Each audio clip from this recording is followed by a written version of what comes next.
UPSC ফালৰ পৰা নতুনকৈ আকৌ ওলাইছে 979টা পোষ্ট আপোনালোকৰ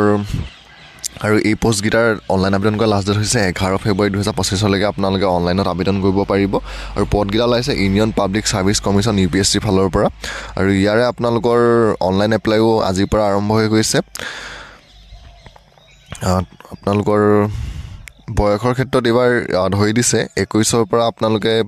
32 বছৰলৈকে পাৰিব যদিহে SC বা ST হয় 5 বছৰ বেছি হ'লেও পাৰিব OBC হ'লে 3 বছৰ বেছি হ'লেও পাৰিব আৰু PWD হ'লে 10 বছৰ বেছি হ'লেও আবেদন কৰিব পাৰিব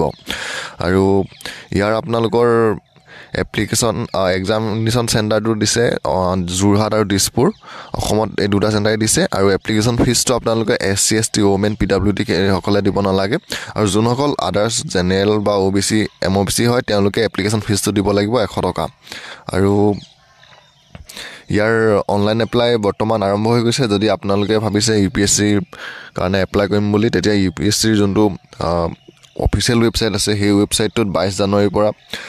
যোৱাকালিৰ পৰা অনলাইন আবেদন আৰম্ভ হৈ গৈছে আৰু লাষ্ট ডেটটো হৈছে 11 ফেব্ৰুৱাৰী যদি আপোনালোকে আবেদন কৰিম বুলি ভাবিছে UPSCৰ অফিচিয়েল ৱেবছাইটটোলৈ যাব ইউনিয়ন পাব্লিক ছাৰ্ভিচ কমিশ্যনৰ আৰু ইয়াত গৈ প্ৰথম আপোনালোকে ৰেজিষ্টাৰটো কৰি ল'ব লাগিব আৰু ৰেজিষ্টাৰটো কৰি আপোনালোকে ইয়াত লগ ইন কৰি পানি UPSC ফালৰ পৰা ওলোৱা এই পদকেইটাৰ কাৰণে আবেদন কৰিব পাৰিব